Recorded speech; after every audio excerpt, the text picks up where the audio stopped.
Hello my dear friends, welcome back to my channel. कैसे हैं आप लोग? आई होप आप लोग बहुत अच्छे होंगे और आपकी पढ़ाई बहुत ही अच्छी चल रही होगी। जैसा कि आपको पता है, हम लोग यहाँ पास ज्योग्राफी जो है चैप्टर को कवर करने वाले हैं और आज का ज्योग्राफी का जो चैप्टर रहने वाला है वो है आपका भारत के ग्लेशियर और भारत के तट। ठीक है ना, भारत के ग्लेशियर और भारत के तट को जो है आज हम लोग कवर करने वाले हैं। इससे पहले हमने बहुत सारे ज्योग्राफी के वीडियो जो है इस चैनल पर अपलोड करके रखा है, आप उसको ज़रूर देखिएगा। और ये जो सीरीज़ है हमारी ज्योग्राफी की है, जिसमें हम लोग बहुत ही महत्वपूर्ण चैप्टर्स जो है ज्योग्राफी के कवर करने वाले हैं। ठीक है, इसलिए अगर आप इस चैनल पर नए हैं तो चैनल को सब्सक्राइब कर लीजिए, क्योंकि ये सभी एग्जाम के लिए महत्वपूर्ण रहने वाला है। तो देखिए, आज का हमारा जो चैप्टर रहने वाला है क्या है, भारत के ग्लेशियर एवं भारत के तट। भारत की ग्लेशियर, ग्लेशियर का मतलब होता क्या है? ग्लेशियर मतलब कि बर्फ का पहाड़।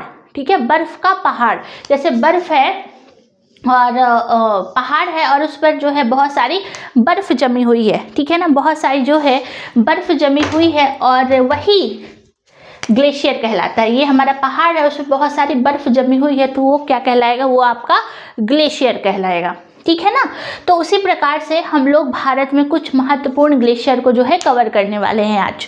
तो जिसमें से हम लोग सबसे पहले देखेंगे कौन सा? जम्मू कश्मीर के ग्लेशियर को। जम्मू कश्मीर का ग्लेशियर, जम्मू कश्मीर जो कि हमने आपको बताया था ट्रांस हिमालय। ट्रांस हिमालय में कौन कौन से आपकी श्रेणियां हैं? ट्रांस हिमालय में 3 श्रेणियां आपको देखने को मिलेगी, काराकोरम, लद्दाख और जास्कर।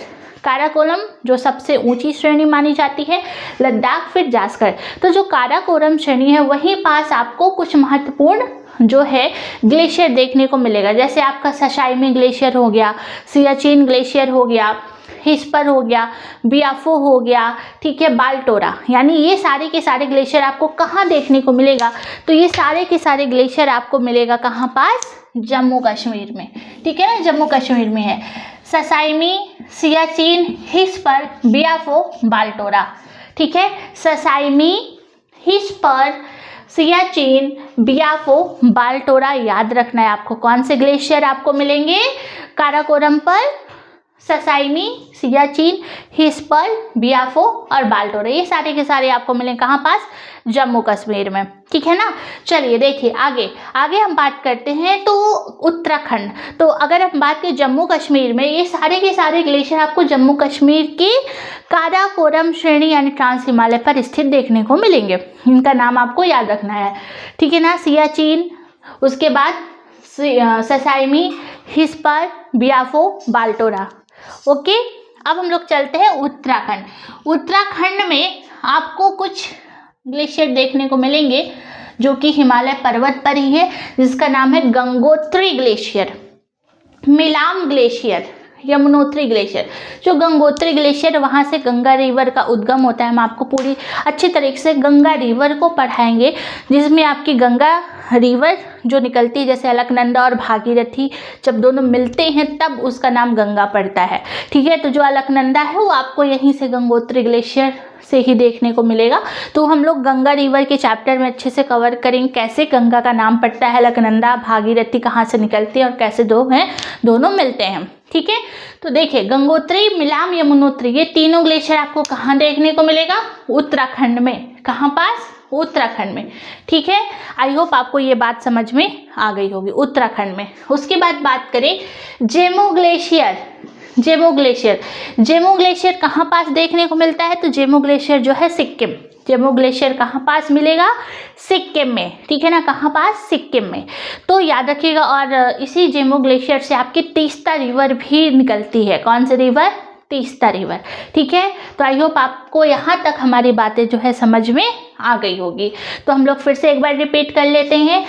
जम्मू कश्मीर में ससाइमी, सियाचिन, हिस्पर, बियाफो, बाल्टोरा। कौन कौन सा? ससाइमी, सियाचिन, हिस्पर, बियाफो, बाल्टोरा, ये सारे के सारे आपको कहाँ मिलेगा? जम्मू कश्मीर में। उत्तराखंड में गंगोत्री, मिलाम और यमुनोत्री ग्लेशियर कहाँ पास है? उत्तराखंड में है। उसके बाद बात करें सिक्किम में। सिक्किम में कौन सा ग्लेशियर मिलेगा आपको? तो जेमू ग्लेशियर आपको देखने को मिलेगा। आई होप आपको यहाँ तक समझ में आ गया होगा। ठीक है, तो चलिए, तो ये हमारे कुछ महत्वपूर्ण ग्लेशियर हैं और इन्हीं ग्लेशियरों से बहुत सारी नदियाँ निकलती। जब वो ग्लेशियर में टेम्परेचर पड़ता है या टेम्परेचर थोड़ा सा हाई होगा गर्मी के मौसम में, तो वहाँ की जो बर्फ़ वो पिघलने लगती है और जब वहाँ से बर्फ़ पिघलती है तो वहीं से नदियों का उद्गम होता है, जैसे यमुनोत्री ग्लेशियर से यमुना रिवर का उद्गम। ठीक है, तो ये हमारे ग्लेशियर हो गए। ये पूरा का पूरा जो महत्वपूर्ण है, बस आपको इतना याद रखना है। और भी ये छोटे छोटे, बट ये आपको महत्वपूर्ण जहाँ सबसे ज़्यादा एग्जाम में पूछे जाते हैं। चलिए अब हम लोग चलते हैं भारत के तट। भारत के तट, तट होता क्या है? समुद्र का किनारा। समुद्र हो, ठीक है, महासागर, उसका जो किनारा होता है वो तट कहलाता है। जैसे मान लीजिए ये आपका समुद्र है, ठीक है ना, ये पूरा का पूरा समुद्र है और इसका जो किनारा, ये किनारा वाला जो पार्ट है ना, उसको क्या कहते हैं? उसको कहा जाता है क्या? उसको कहा जाता है तट। ठीक है ना, तट जो समुद्र का किनारा होता है। तो आई होप आपको यहाँ तक बातें जो हैं समझ में आ गई होंगी। ठीक है, देन उसके बाद देखिए आगे हम लोग अगर बात करें तो जो तट है ये आपका कौन सा हिस्सा हो गया? तो ये आपका यहाँ से लेकर के यहाँ तक जो है काठियावाड़ तट। यानी आप देखिए, क्योंकि पहले तो ये समझिए हमारा भारत का जो ये साउथ का हिस्सा है, साउथ का हिस्सा यानी ये वाला पूरा का पूरा हिस्सा, ये पूरा का पूरा प्रायद्वीपीय भारत, ये पूरा हिस्सा आप देख रहे हैं ना, ये पूरा जो हिस्सा है यानी ये पूरा प्रायद्वीपीय भारत है। और ये प्रायद्वीपीय भारत पूरे चारों तरफ यानी तीन तरफ से पानी, प्रायद्वीप होता ही क्या है? प्रायद्वीप उसे कहते हैं जो तीन ओर पानी से घिरा हुआ हो। जो तीन तरफ पानी से घिरा हुआ होता है उसको क्या कहते हैं? प्रायद्वीप। तो ये तीन तरफ पानी से है, इधर अरब सागर है, इधर बंगाल की खाड़ी है और इधर हिंद महासागर है। ठीक है, अब ये चारों तरफ जो है आप देखेंगे नदियां हैं, तो इसका जो किनारा होगा, उसका जो किनारा होगा वो क्या कहलाएगा? उसका जो किनारा होगा वो तट कहलाएगा। ठीक है ना, तो इसी प्रकार से आपको यहाँ पास और उन्हीं तटों को अलग अलग क्षेत्रों में अलग अलग नामों से जाना जाता है, जिसमें हम लोग सबसे पहले देखेंगे गुजरात वाले हिस्से में। ये हिस्सा आप देख रहे हैं, ये आपका पूरा जो सेक्शन दिख रहा है वो गुजरात है। कौन सा है? गुजरात। तो ये जो गुजरात है इसको कहते हैं काठियावाड़ा तटीय मैदान। काठियावाड़ा तटीय मैदान, ये पूरा का पूरा काठियावाड़ा तटीय मैदान है, जो गुजरात के तट के नाम से भी जाना जाता है इसको। ठीक है, समझ में आया? अब देखिए यहाँ पास आपको दमन दमन द्वीप। द्वीप क्या होता है? जो चारों तरफ पानी से घिरा हुआ होता है वो क्या कहलाता है? वो हमारा द्वीप कहलाता है। तो ये आपका क्या हो गया? दमन हो गया। ठीक है, दमन से लेकर के गोवा, गोवा हमारा राज्य है आपको पता है, तो गोवा से लेकर के दमन तक इसके बीच का जो तट दिखाई दे रहा है ना, इसको कहते हैं कोंकण तट। क्या कहा जाता है? कोंकण तट। कहाँ से कहाँ तक? दमन से लेकर के गोवा तक। तो दमन से गोवा के बीच कौन सा तट? कोंकण तट। ठीक है, फिर यहाँ से गोवा से लेकर के मैंगलोर, गोवा से लेकर के मैंगलोर तक होता है आपका कन्नड़ तट। कौन सा तट? कन्नड़ तट। ठीक है, तो दमन से गोवा तक कोंकण तट और गोवा से लेकर के मैंगलोर तक जो होता है आपका कौन सा तट? कन्नड़ तट। ठीक है, उसके बाद बात करें मैंगलोर। मैंगलोर से लेकर के कन्याकुमारी, मैंगलोर से लेकर के कन्याकुमारी के जो बीच होता है उसको कहते हैं मालाबार तट। क्या कहा जाता है? मालाबार तट। तो चार तट आपको पश्चिम में देखने को मिलेंगे। सबसे पहले काठियावाड़ तटीय मैदान जो गुजरात का बॉर्डर है, ठीक है ना, पूरा का पूरा गुजरात का तट आ जाएगा।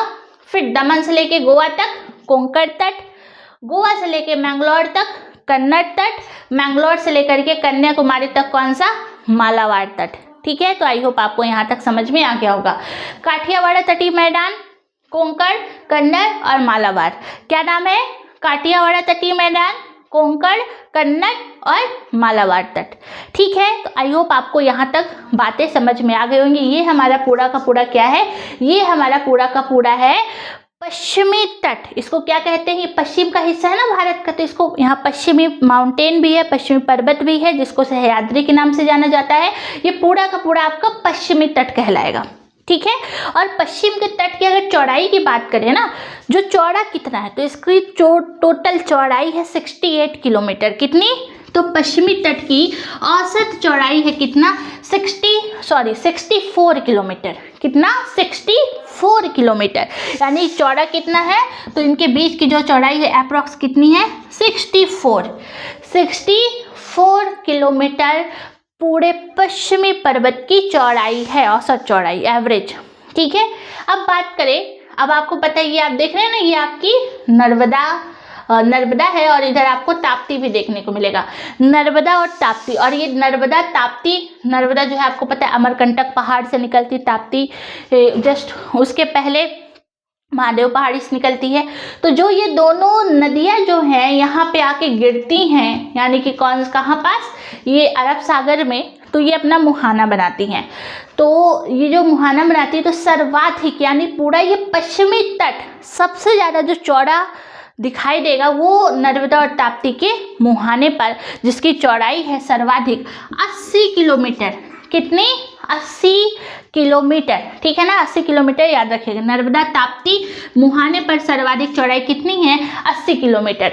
तो ये आपका पूरा का पूरा पश्चिमी तट है।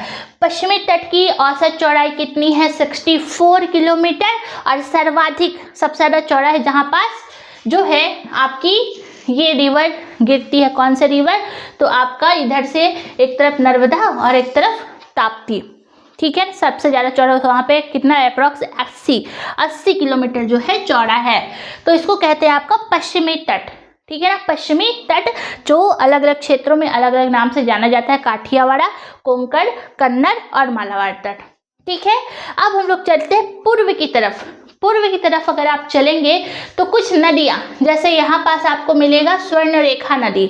स्वर्णरेखा नदी जो आती हैं और पूर्व की तरफ आकर के पश्चिमी पर्वत को क्रॉस करते हुए ये अपना नदी, मतलब कि ये बंगाल की खाड़ी में अपना जल गिराती है, तो स्वर्णरेखा नदी। और नीचे आपको महाराष्ट्र के त्र्यंबक पठार से निकलेगी गोदावरी। ठीक है, महाराष्ट्र के त्र्यंबक पठार से निकलेगी गोदावरी, और ये गोदावरी रिवर ऐसे आएगी और ये भी अपना जो है जल गिराएगी। कहाँ, बे ऑफ बंगाल में।